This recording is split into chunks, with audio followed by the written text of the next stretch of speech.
Welcome, everybody. This is our third State of the Race event. Excited to have all of you joining us. I'm going to give you a quick overview of who we are for those of you who I don't know. And I'm really thrilled that there's a bunch of folks in here with names I don't recognize. If you remember where you found us, whether it was through an article or social media, LinkedIn, something like that, I would love to know where you found us. If you wanted to drop that in the chat. This is the third of our State of the Race. We're going to be doing a recap in just a minute. Before we do that, though, I think we should do a quick introduction of who we are. So we are the 10,000 Independence team. And today you're going to be hearing from myself, Alex Hillman, and Ann Gemmel. Third part of our team, Opiola Bucola, is also here hanging out. Wave High Opiola. Together, we've been leading this project called the 10,000 Independence Project, which started as an idea back in 2017. And then last summer, Opiola and I teamed up to launch as an official organization to serve our goals and serve Philadelphia. That original idea started as a response to the Amazon HQ2 debacle a few years prior. And it broke my heart to see Philadelphia even participate in that game. But 50,000 jobs is undeniably a good thing for Philadelphia. One company creating those 50,000 jobs is about the worst way to do it. And Amazon being that one company is the absolute worst way to do it. So what would be better?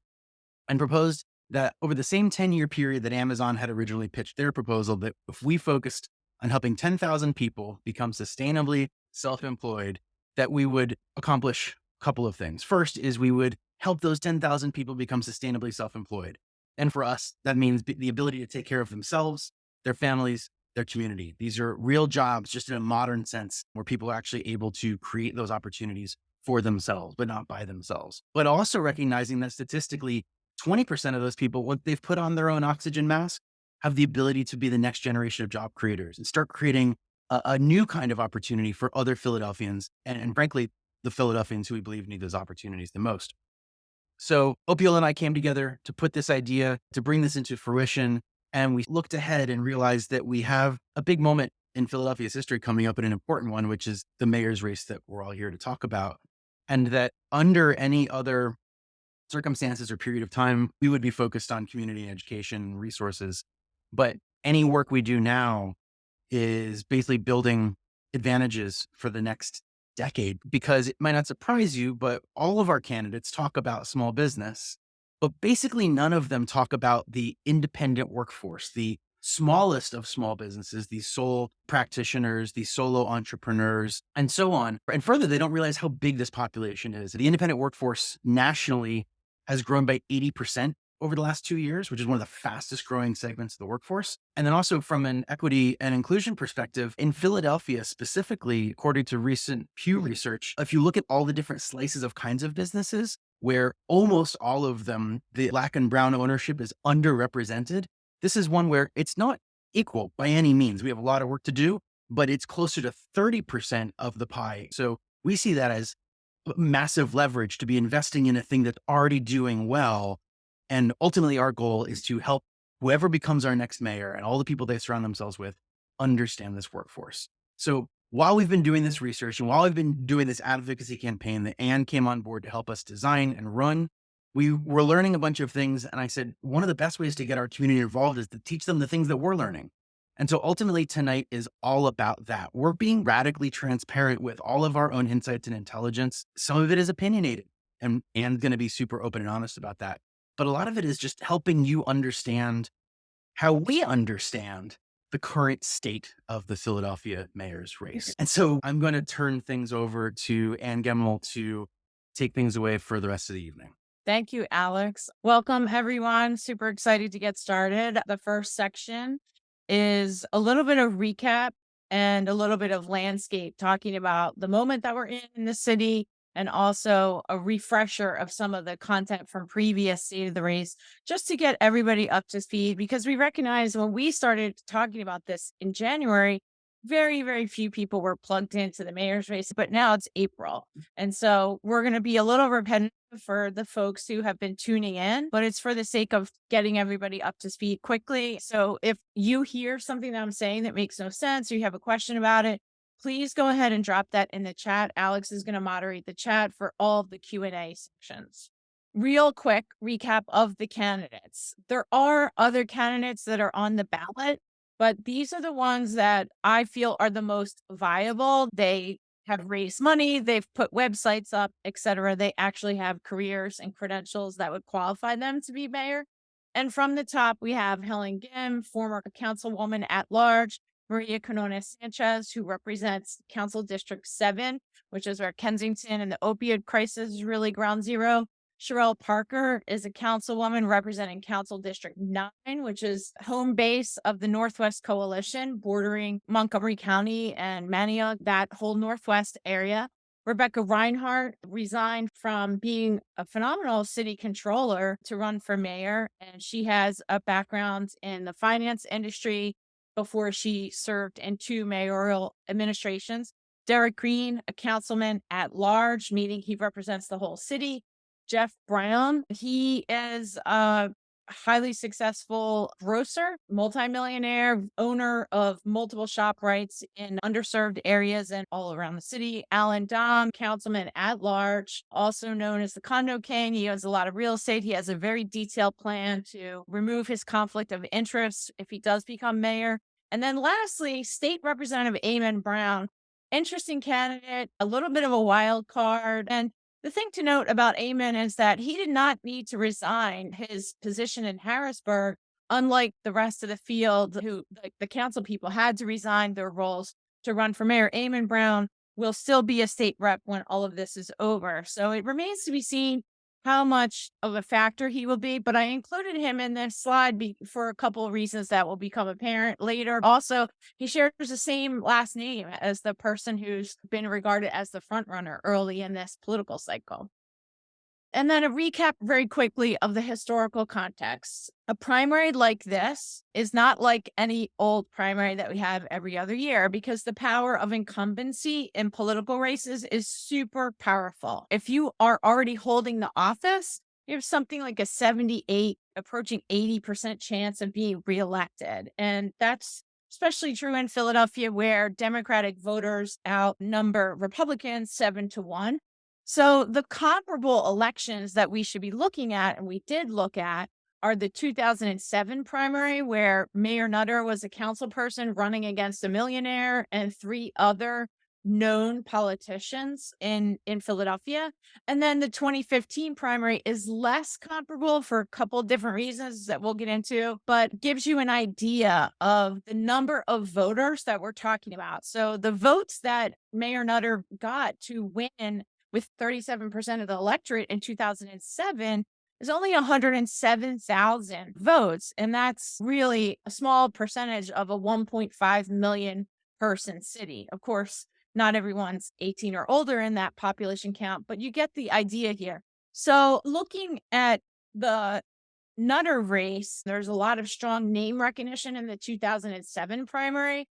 And that's very similar to this race, except that this race is even more crowded than the 2007 race. So a winner could win on May 16th with something like 20, 21, 22, 25% of the voters. And the number of voters probably won't be more than 300,000 people total. So all of these candidates on the right, that's the order that they will appear in on the ballot. They are all competing, scrapping for a percentage that will get them the majority. Don't have ranked choice voting like Chicago and New York. And then a quick recap of our 10K value scorecard. This scorecard has changed over time, but what hasn't changed is the way that we rank someone who's opposed to us versus someone who is a champion, right? And I think that that little key from 0 to 5 is a very handy way of scoring anybody on any issue according to value. So it was really easy for us to evaluate council people, and even the city controller had spoken publicly. Eamon Brown and Jeff Brown really didn't have as much of a public record of their supports of small business, but we made our best guess based on some of their other values. And then the history of collaboration with peers, with Harrisburg, with the law enforcement institutions, with the school district, right? There's a tier of leaders in the city that know one another and collaborate with one another to get big, long lasting stuff done. And all of these folks are touching titanics of bureaucracies. And so when they do or do not work together, it really affects the way that these institutions and entities serve the public or don't serve the public well. And then lastly, we looked at their willingness to stand up to the way that things are and reject. This is the way that we've always done this, or the corporations have our ears and we need to pay attention to the largest employers all the time. The other thing to know is that, and this is my opinion, that the world is changing more rapidly than many people can adapt. Technology is just driving this really exponential head spinning turn for a lot of folks. And it's causing a lot of doubt and uncertainty. And this is evident in some key data points. The Wall Street Journal just last week published an annual poll that tests a bunch of questions repeatedly. And Americans are less optimistic. And so there's a lot of crazy stuff going on. And some of it might just be that we have access to more information than ever before. And there's a lot of incentives built into the media cycles to bring us negative news, outrageous things, et cetera. But the stress is real. And for that reason, I feel like almost every election is a change election where there's like dissatisfaction with the way that things are. It is evident that the people want change. And so there's always this undercurrent, it seems like increasingly, of like throw the bums out, that whoever's in there is not good enough, not doing a good enough job to meet the moment of what is happening in the world, what is happening in the country, what is going on in the city, right? So there is a desire and an eagerness for change. And just like in our personal lives, like we crave what we lack. Sometimes we don't know what we want until we see, like, yes, I wish the mayor was more like that person, or I wish our leaders were more like this, right? And so maybe we're sick of the political parties and politics, right? Ugh, can't stand politics anymore. So maybe an outsider is really appealing.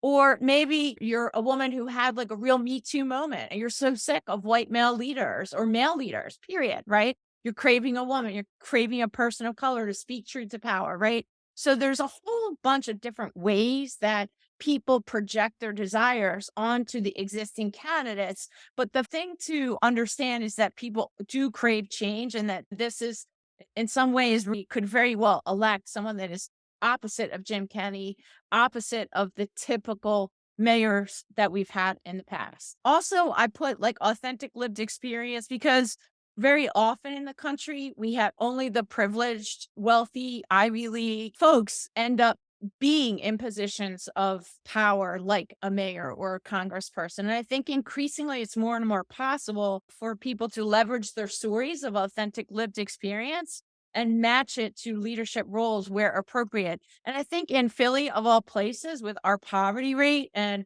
the struggle that goes on, our median income is not even, I don't think it's above 40 grand annually. There's real opportunity for someone who can really speak to an authentic lived experience. And then, of course, fresh ideas. And so we talk a little bit about how to assess those ideas if they're workable. But nevertheless, like people don't want folks coming on and saying, oh, well, it's always been this way. So the first thing that we looked at in this section was like, who has this change brand? Who has the most, looking at those five factors that I just shared? And again, knowing that everybody is going to feel and look for change differently, but we scored them on thinking about who do we think has change wrapped into their brand. Of course, Helen Gam is loud and proud outsider, but she has been on council, right? So she's not quite the outsider that like Jeff Brown is, who's never run for any elected office. So if you really don't want a political person that has political experience and you want the freshness of those outside eyes, Jeff Brown's like the biggest outsider, but Helen's right there too. Maria and Rebecca have also been outside of the Democratic apparatus, but I'm not sure the general public understands that in the same way. So every person here has different depth and breadth of being that change moment, right? They have a different potential of meeting the voters' cravings for getting a leader that is different than the one we have, or having a leader that fulfills some desires that the voters are looking for. So you can see the more characteristics that a candidate has in the box, I think it makes them more of a match for this moment where we're craving. And then hyper locally, and the polling is evident about this, voters are so disgusted by the gun violence, the senselessness of a lot of the violence that's happening, 500 plus murders in 2022. And so that affects, if people want a protector, people want someone that's going to make them feel safe, that's going to affect how people feel about the different candidates. And in the data, more Philadelphians than ever before are seeking permits to carry guns. So licenses to carry have like shot up 6 to 7 times what they were pre-pandemic. So you could see it in the candidates, the political dialogue has responded to this moment, and every single candidate has responded by issuing a public safety plan, highlighted it in political ads and social media videos saying what they would do to address this crisis. The field 100% agrees that we are having a crisis. They're not going to disagree with the public in an election year naturally, but everyone is taking this to heart and responding the best they can to highlight parts of their track record and the things that they've done in elected office. So Helen Gim, for example, was a part of an effort from council to make sure that when you called 911, it wouldn't just be a police response, but would also have mental health professionals. Maria has really powerful video talking about experience being a victim of crime with her son. She was mugged waiting for the bus, and she has a plan that's all about cameras, all about accountability to make the neighborhoods feel safer. Sherelle Parker, interestingly, took a very bold, in my view, a bold policy position back when many on council were calling for defunding the police. Sherelle said, no, that's not what we should be doing. And in that moment, it was a post George Floyd moment, and some others on council were calling for a real examination of how we spend police budget. But Sherelle went the other way and said, no, we need to think about focused deterrence, which was a successful thing under the Nutter administration.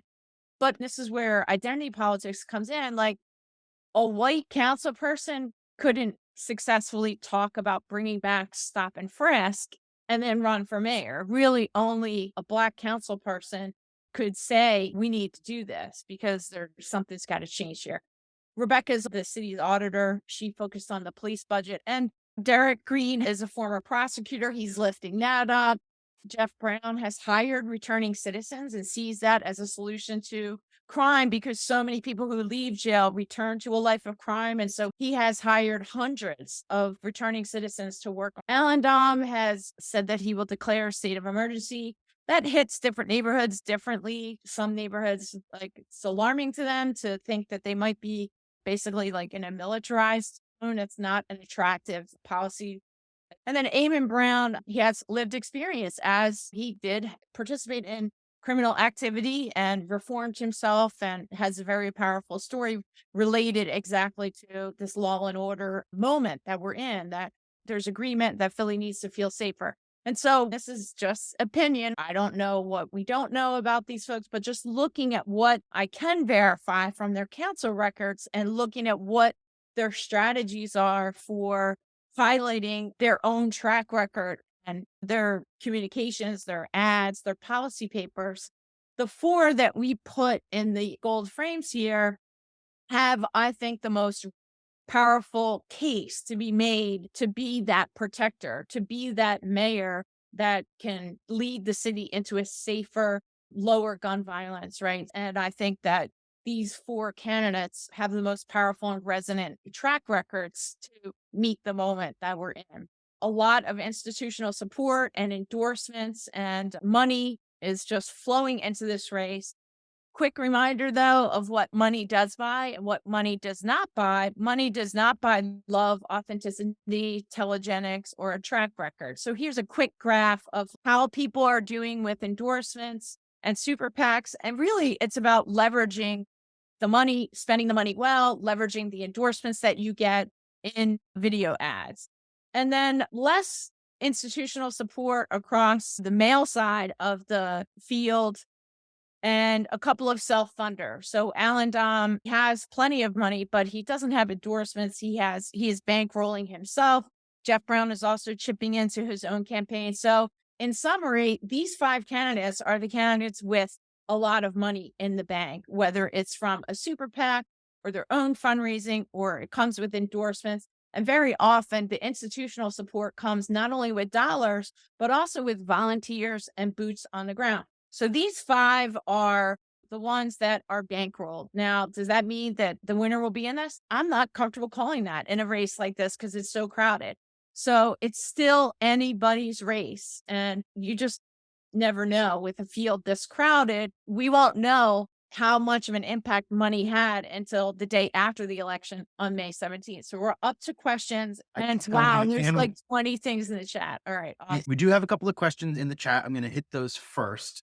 If Okay. there's any other questions that folks have, you want to drop them in the chat. I think we might have time for one more that's not already in there. So the first question was about the 10K value scorecard. And there was that third column about corporate status quo. And Anthony asked, I'm new to Philadelphia, lived in the suburbs my whole life. What would you describe as the corporate status quo? And I'm really glad you asked this, Anthony. And we're going to touch on this a little bit more in the next section, because this third pillar has actually been the most confusing. People have said, what do you really mean by that? And remember, I'm not sure if you were here at the very beginning, but I mentioned with the Amazon HQ2 being kind of the origin story for the 10K project idea. So I was originally framing this as more of a, going to stand up to bullies, right?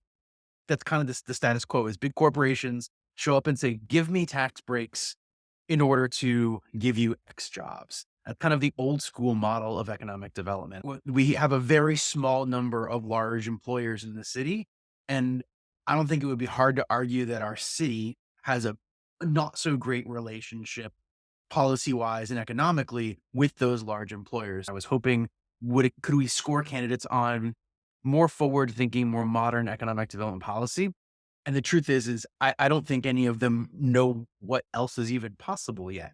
So we've adapted in the new scorecards that we're going to be talking about in just a couple of minutes, a new title and some new scoring that I think replaces that kind of confusing framing with something more useful in this Yeah. conversation. I don't want to give that away. I want to give Anne an opportunity to walk through that step by step because I think it's important. But I'm really glad that you asked the question. And it's a great illustration of we've been developing this and changing and learning as we go as well. I've got two more and I think they're perfect. Question about Rebecca's focus on police budget specifically. Do you Yeah. have a couple of quick bullet points on what that was?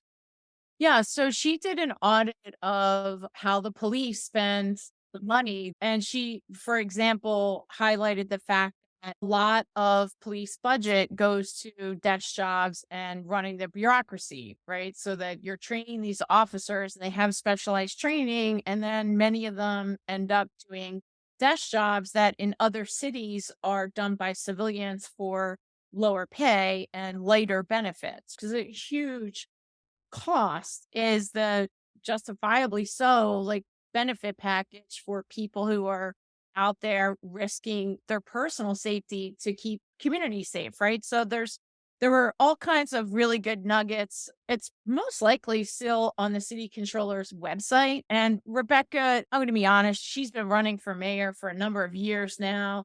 And her reports are very readable for that reason. This was a strategic decision to take a look at the police budget. And she did that after George Floyd, right? It was her way of finding a third way in that issue where it's like, okay, we're not going to defund the police. So she said, let's spend the money more wisely. So she published a report, and the executive summary will show you a lot of highlights about her ideas about how to spend money better. Now, the thorn in the side of that plan and vision is the FOP's contract, right?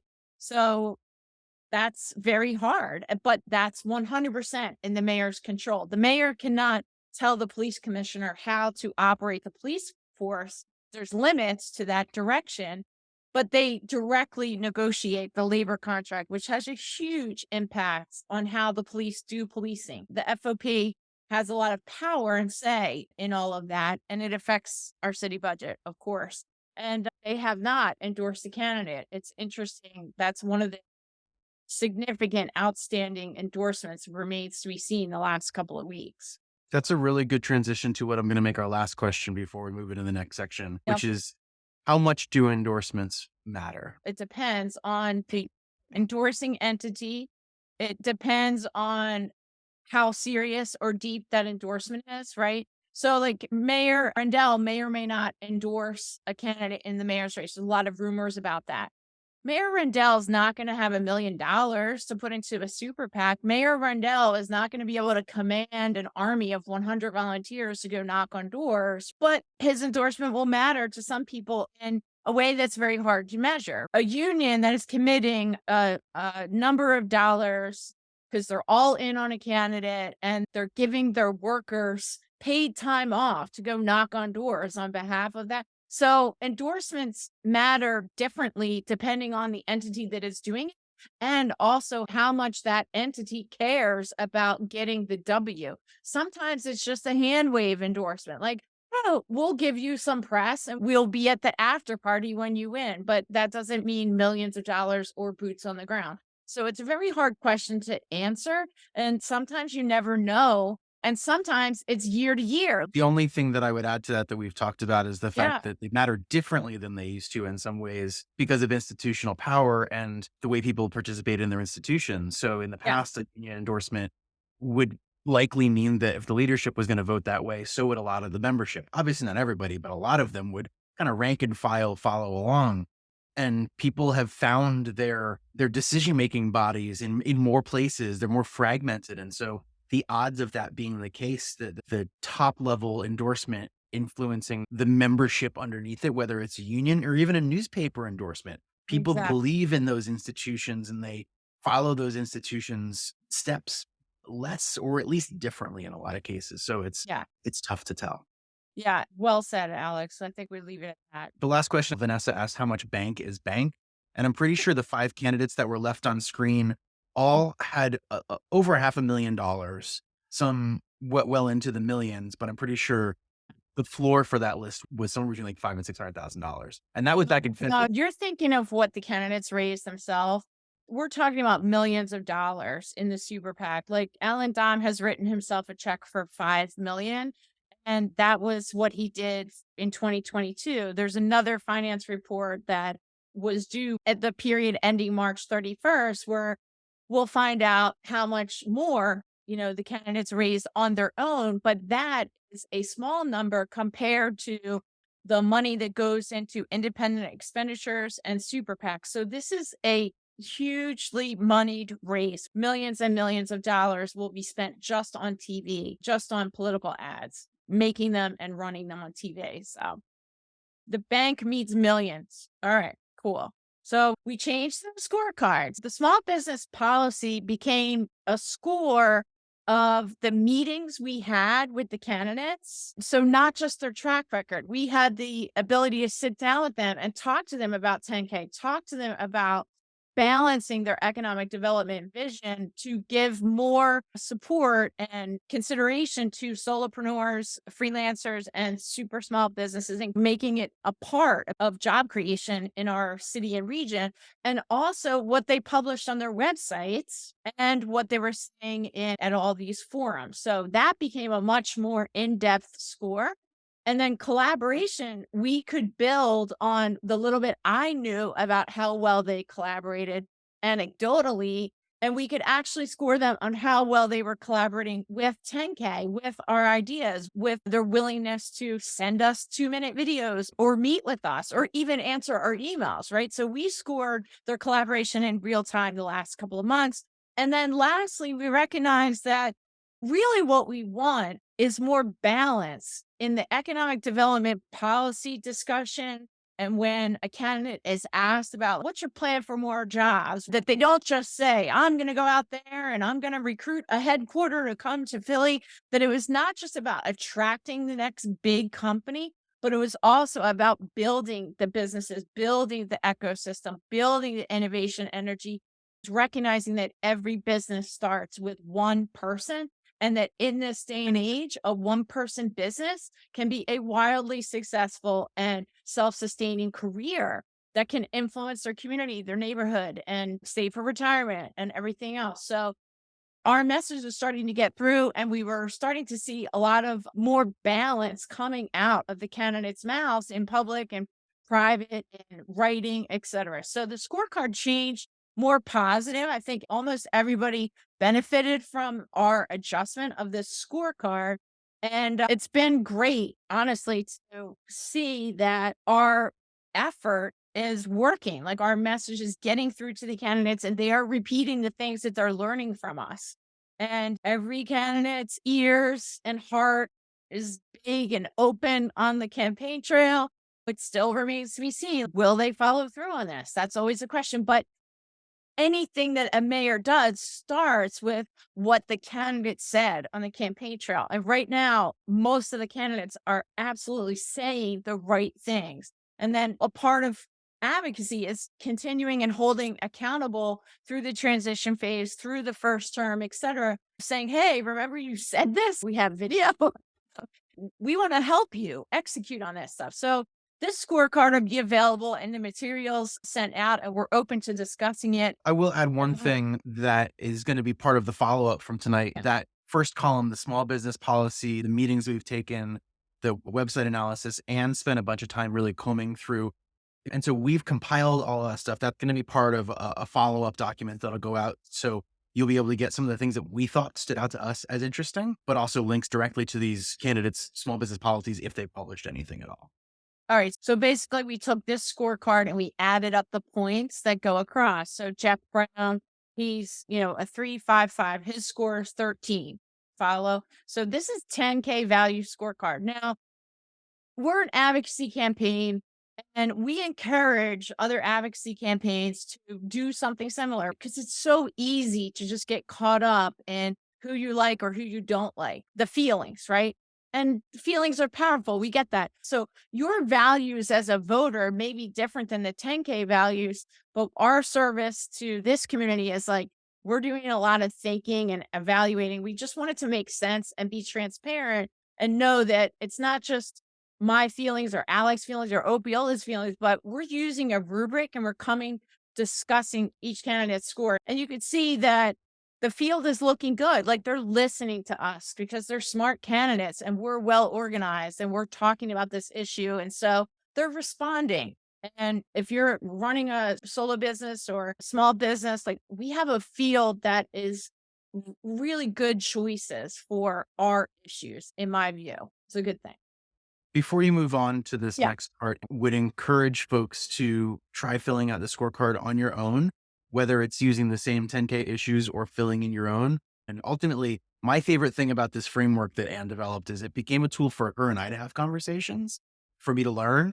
But as I shared it with other people, I realized this is a great tool for us to have better conversations within our communities, within our friend groups, within our family groups, our business affinity groups, whatever they are. Instead of sitting down and be like, what candidate do you like? The true answer is nuanced, and we just don't have tools to have that nuanced conversation. So another part of the follow-up they'll be sending out in addition to the video and the slides will be a blank version of these updated scorecards. So you can try coming up with your own scores and seeing where things fall for you. And so this next rubric was really to think about the landscape that we're in and to create a way for measuring the emotional aspect, the feelings that go into this. So, like, it's going to be hard to introduce yourself to the entire city and reach enough voters without some money in the bank. It's going to be hard to inspire people to vote for you if you do not have some sort of safety vibe that a candidate makes the voter feel like they're up to the job of quelling this horrible gun violence crisis that we're in. And then also, like, the change thing is tied to the gun violence, but it's also just like kind of here to stay in America that we are going to desire for better, something better, like a change from what we've had in the past. And in Philly, you have to have cross racial appeal. I wish that wasn't a necessary column to have. But the reality is, racism is still real and it takes a lot, I think, for Black voters to trust white candidates. And I think it takes a lot for white voters to not vote for white candidates. I know that that's maybe controversial, but I feel that I couldn't leave that column off and that there's data and indication of that had to be on here because it's real. Winners don't get to win without getting voters from a wide range of constituencies. So we're just going to walk through these real fast. These are the candidates that had the big bang. I scored Alan Dom a little bit lower because he's self-funded and he doesn't have the endorsements or the boots on the ground that come with some of the endorsements that other people had. The safety vibes, we scored that already, but I put a more nuanced score here with the safety vibes. The protector thing, that's important to track record, consistent with some ability to end lawlessness. The change agent, how does their brand align with being a change agent? Helen and Jeff scored the highest on it because Jeff's never been in politics. And Helen really hasn't put down her bullhorn even after getting elected onto city council. So they both have really strong outsider brands. And Sherelle, Rebecca, and Maria, even though they're formally elected, a woman of color or a woman mayor would make history. That counts for change points. And also, Rebecca and Maria, they came to power by not waiting their turn. They did not come up through the Democratic institution or with the blessing of anybody in power in the Democratic Party. They got some more outsider points for that. And then cross racial appeal is really hard to measure unless you have like insider polling.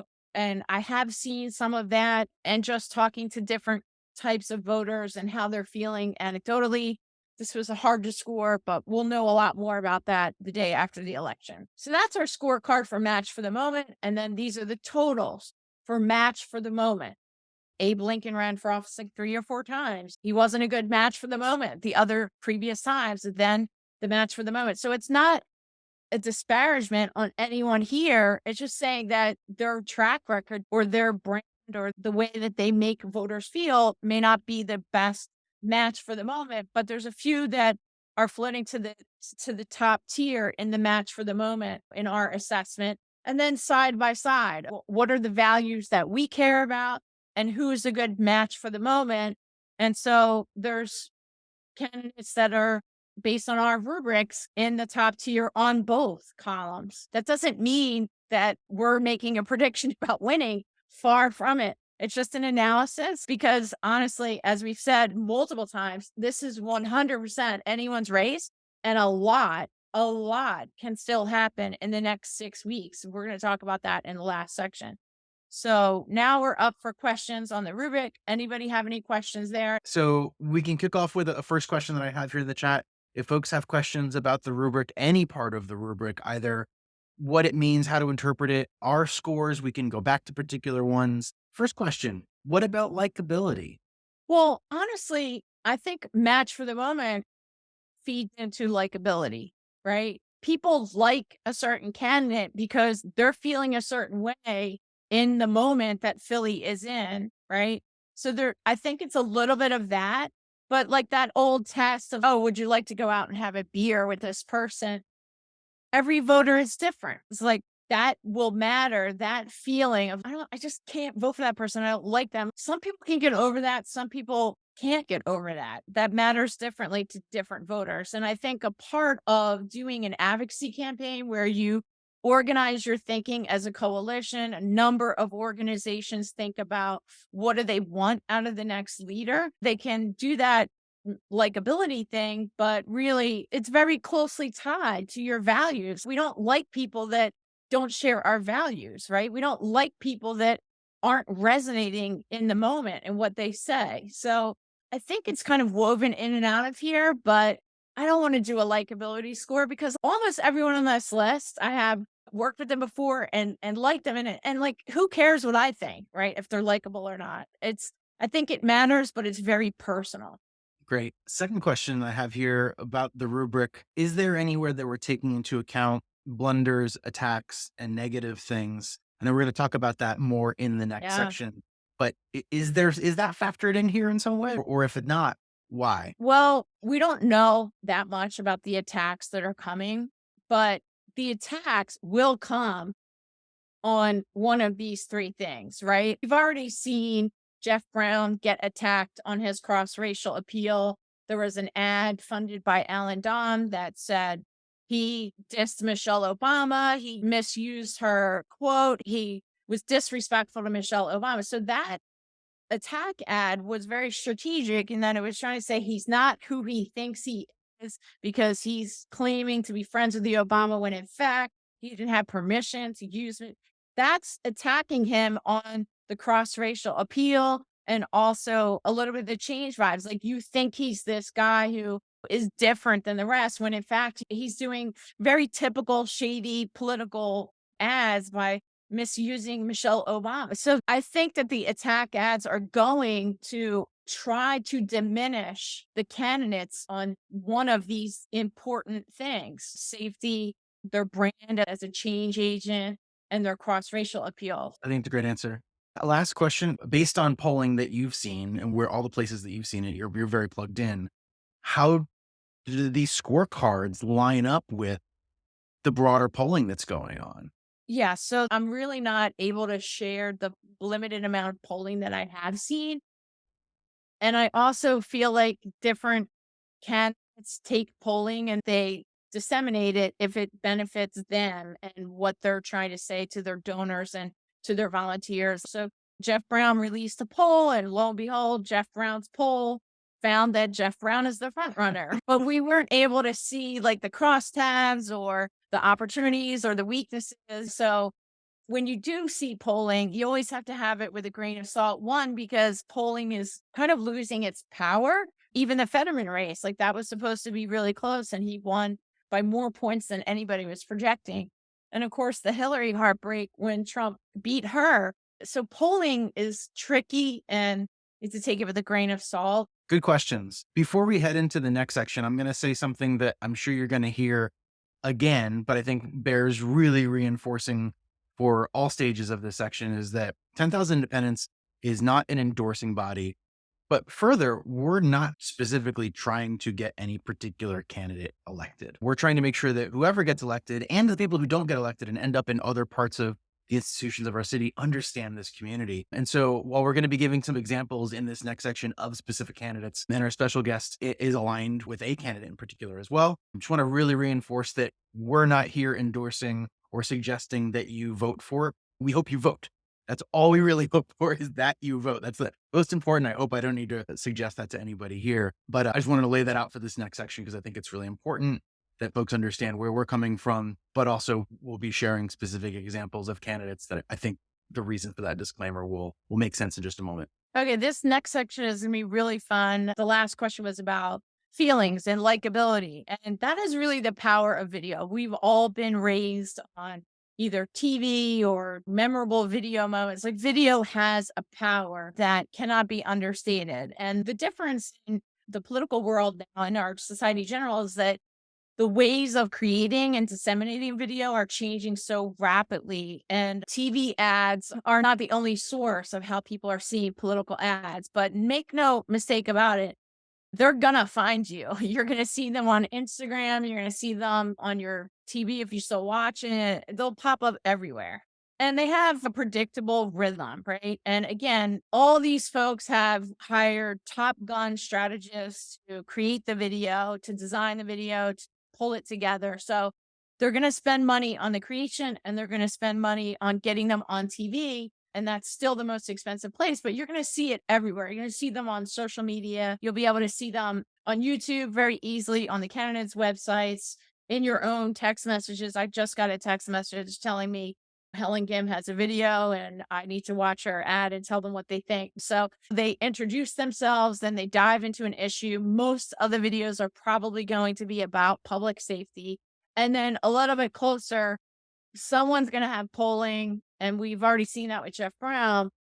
Oh, we got to diminish him. He's pulling away from the pack. So the attack ads will be reflective of who the funder of that ad thinks is the front runner or thinks is the candidate that they need to remove from their path to victory. So these little emojis tell us where we are. Helen just released so that our slides are already outdated. That's how fast things are going to move. Alan's already paid for an attack ad. Sherelle has introduced herself.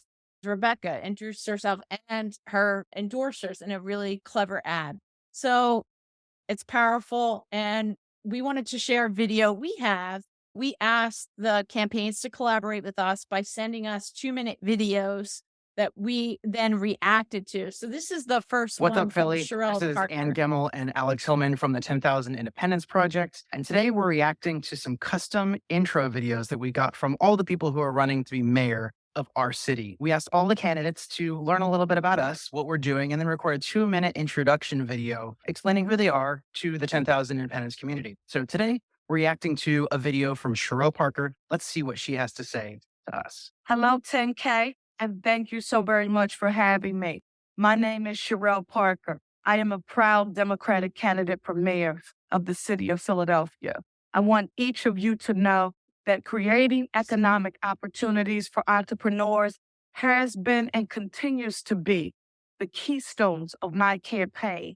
I have a long history in both Philadelphia and Harrisburg of collaborating with innovators and small businesses to find ways to lift them up. That's why I created Power Up Your Business, a free neighborhood based approach to supporting small businesses in conjunction with the Community College of Philadelphia.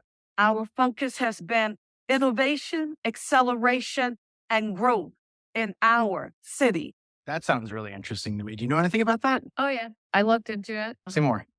I called the folks at Power Up Your Business at Okay. Community College. It is a project in community college. It 100% was Sherelle's baby. It was her vision. She secured the funding from council colleagues. Like, it's the real deal. And yeah, I mean, it looks pretty amazing. I mean, the only thing I would love for it to do is like give college credit, but we're, kind of, that's a lot to ask for, but it's an amazing program. And right there, Baby steps and something to build on top of. I definitely. dig it. Let's see what else she's got. We want small businesses to thrive. You all are the largest employers, and we sometimes forget that when we talk about the economic stability of our city. I am proud that Power Up Your program has now become the chief feeder for Goldman Sachs's 10,000 small business program. Pretty impressive. You should also know that once I am elected, the 100th mayor of our great city of Philadelphia, birthplace of our democracy, I want to put Power Up Your Business on steroids. I want to help every small business in our city who needs the support. But to do that, it's going to mean that we have to bring a whole lot of people together, especially people who are in your place and space. And together, we can make Philadelphia a nationally recognized hub for entrepreneurial growth. I can't do that without you. Thank you for being here, and I look forward to working with you all in the future. Thank you.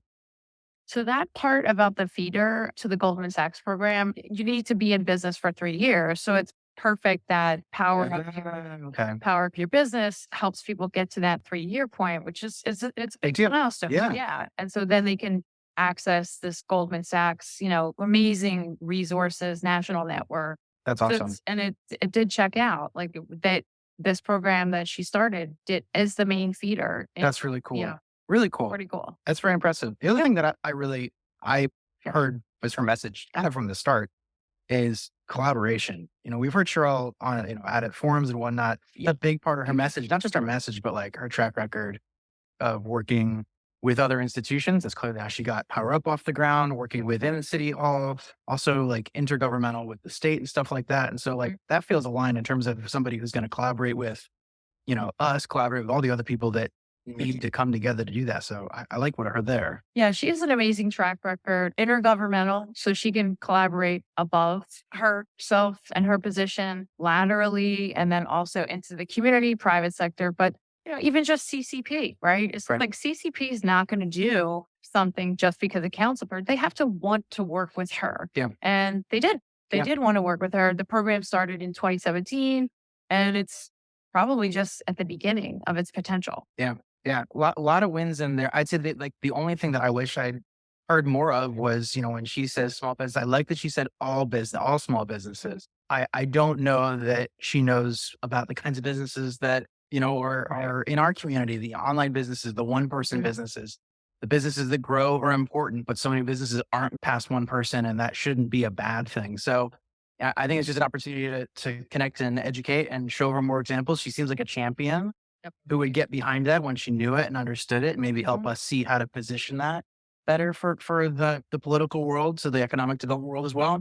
Yeah, I think that she's definitely a listener in my experience. She's bold, she has great vision, and she knows how to get from point A to point B when she sees a bold vision. That's great. Well, I think this feels like a good first contact. Yeah. And like we heard, some opportunities to build on it. We're going to continue watching these videos. We've got 6 others just like you. We hope you'll tune in for the rest of them. You can check them out on our YouTube channel or on the 10,000 Independence website, 10k.city. And we'll see you at the next opportunity to get together as a community.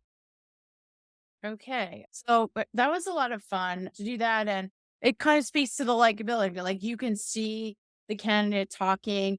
And the thing that we were looking for is like, did they read our materials in the website? Did they follow like the basic directions? Like she did, she hit the nail on the head 2 minutes.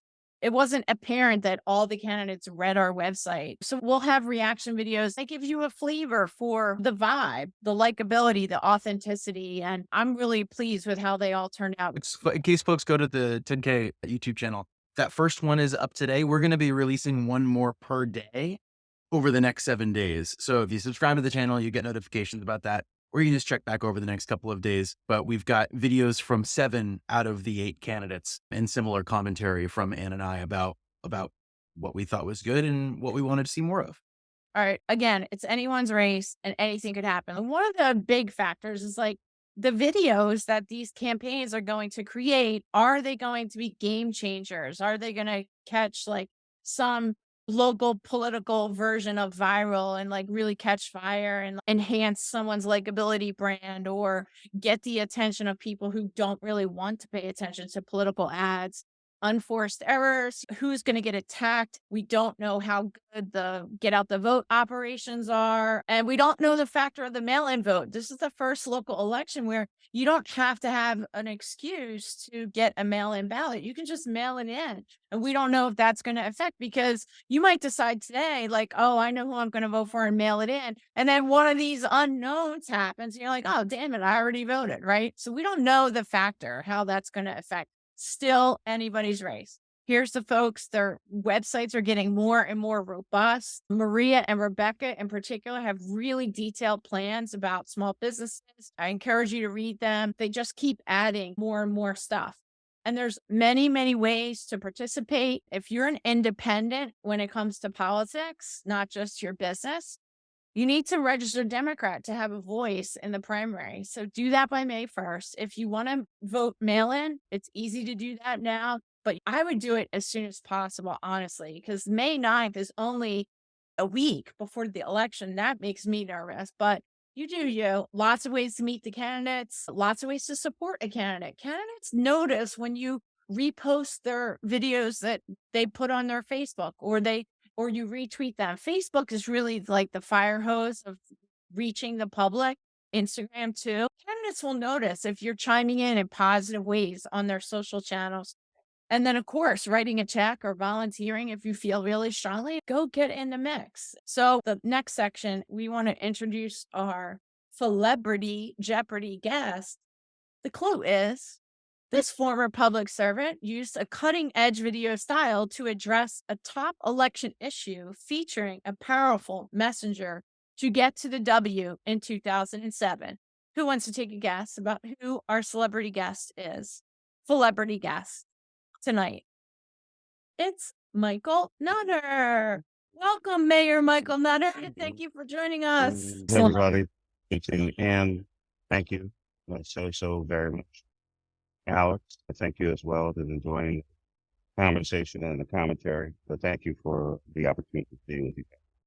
I think what you're doing is tremendously important and is the highest level of what all of us should be doing in terms of politics. Thank you. Well, we want to tap into your expertise. We want to show the Olivia video and then ask you a few questions about the things you remember from 2007 and the background. Yeah. And how old is Olivia now? She's 28 now. 28, yeah. So So we're- grown ass woman. Yeah. My name is Olivia Nutter. This is my dad. This is the house my dad grew up in West Philadelphia. This is our dog. This is my favorite food. My dad's pretty cool for an old guy. This is where I go to middle school. My dad's the only Democrat for mayor with a child in the public schools. I know he wants to make them better and safer. My dad's pretty busy these days, but he still finds time to take me to Have a good day. Be good. Great. Yeah, so that was really it Charles. was really powerful. It got so much attention at the time. And what did it do inside of the campaign? Like, tell us a little bit about like the decision to put your Charles. teenager, right? Was she even 12 or No, she was 13? 12. She literally Oh, just turned 12. It's in just about that. February. So I had a conversation with my political team and the advertising folks. First idea was to just take the family picture, which we had taken on the day I announced in July of '06, and put on a palm card. My wife and daughter, Lisa, my wife, and Olivia, our daughter, said that they wanted to do more, try to help the campaign. So I sent political consultants some language for like a door knocker or a mailer or something. They came back with a script for an ad. And that was a different kind of conversation. Olivia had just turned 12.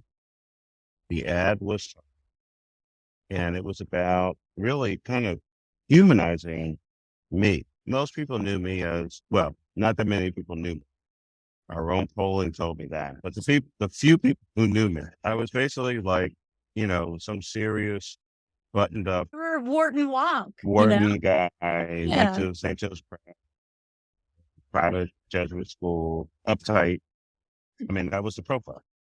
And they came back with this basic commercial of a 12-year-old daughter talking about her dad. I realized when I read the script, and then I haven't really talked about this very much, but actually, Olivia had veto authority on the script. In 30 seconds, Olivia told people more about me than I could have explained in an hour.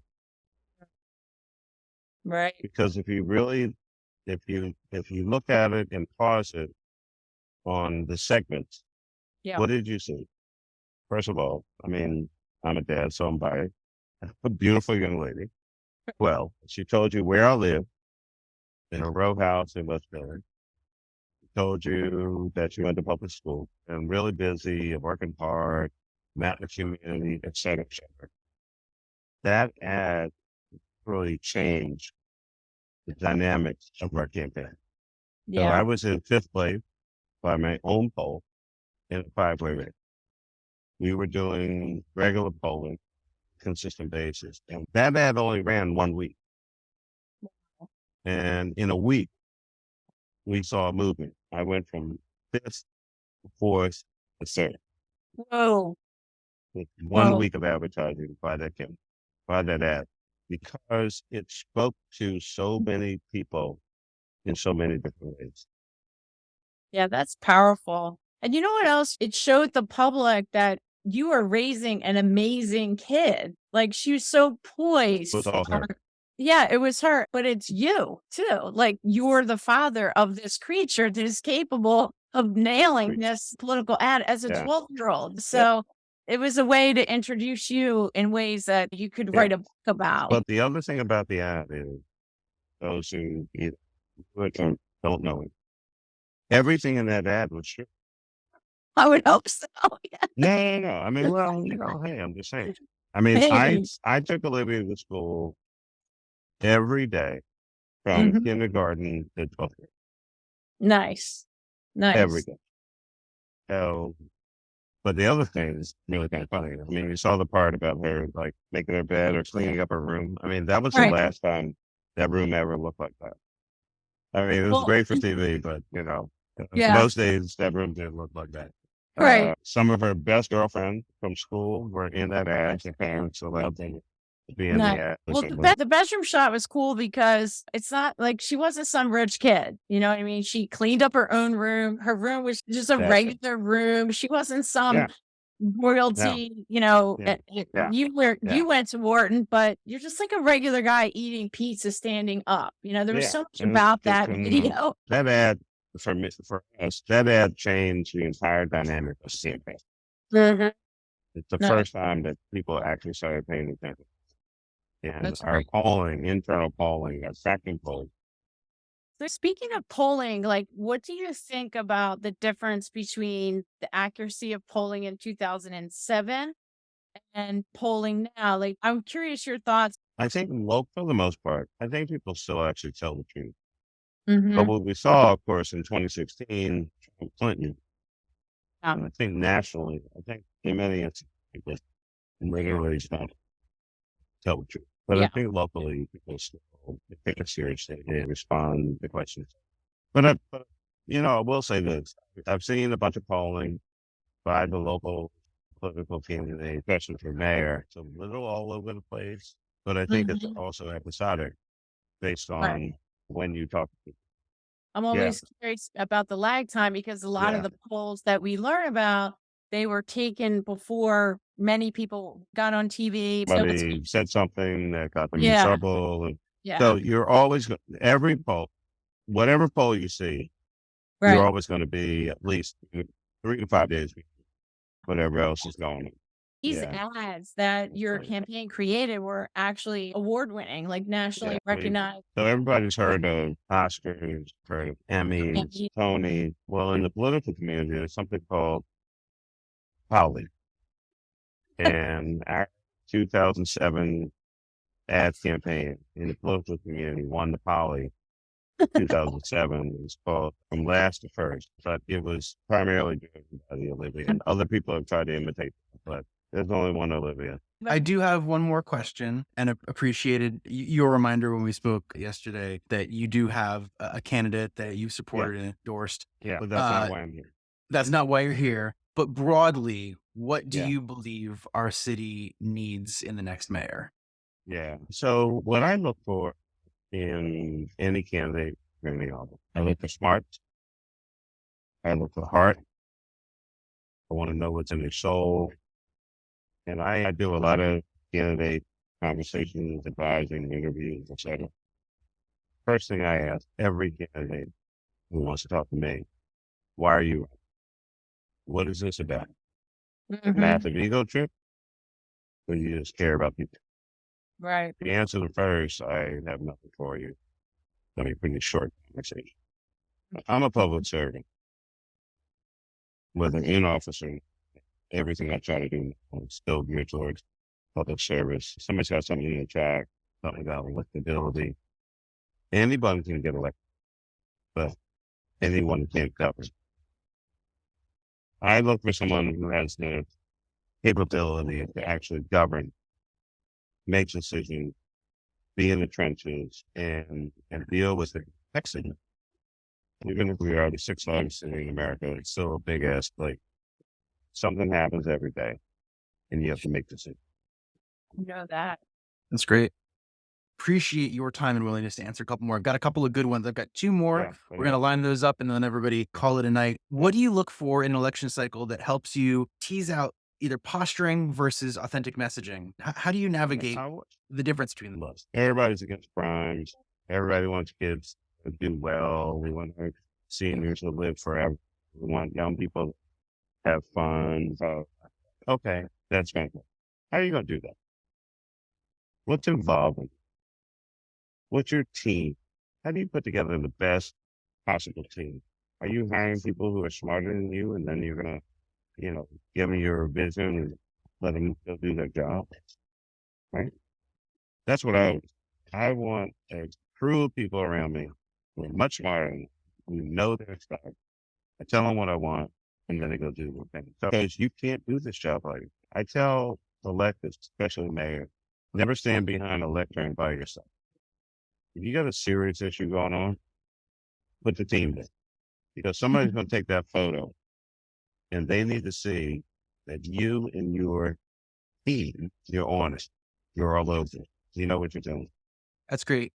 Before I You're ask on your the last question, all the interactions that I had when you were mayor, not just with you, but with your leadership, a number of people that you would surround yourself with who I feel like I could call, not necessarily because I needed something, but because I needed to figure out who I should even talk to. And I think that those folks are a testament to the statement you just made. And perhaps a transition to this final question.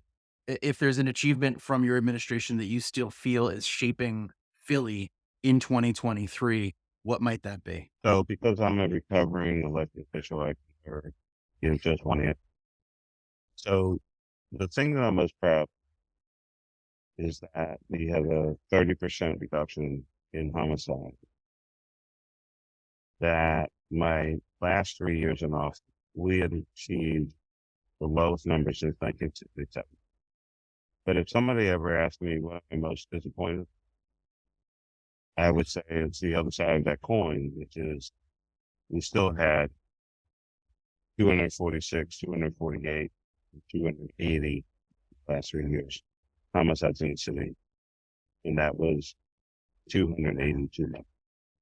So the thing I'm most proud of is the same thing I'm most disappointed.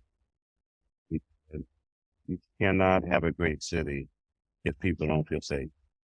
And the fact that we are now at double those numbers is what's most distressing. It's a complicated job, Yeah. but public safety has to be known. Excellent. Well, I want to say thank you again to you for your support, for your presence, for your knowledge. Really, really, really appreciative. Also, of course, to Anne for putting together tonight's presentation, for sharing all of this intelligence with us. It's been What- great. Thank you to all of you who have stuck what with was us in the the chat? entire evening. Hold on for a second. You got a podcast in the chat on Spotify? I put yours in there, the How to Run a City, because I thought it was Uh, just so awesome. The first couple of episodes, the well, it's, storytelling and everything. It's really great. okay, that's that. But if folks go on Spotify, look up Mix Master Mayor Mike and get yourself a disco music. And that, We'll track that down and make when- sure that's included in the follow-up email. when I was working at the Impulse Disco Tank back in the 70s and 80s, you want to hear some good disco music? I'm gonna light you up. Now we're talking. Why did we save that to the end? That's the real gift for everyone who's stuck with us to the end. Yeah.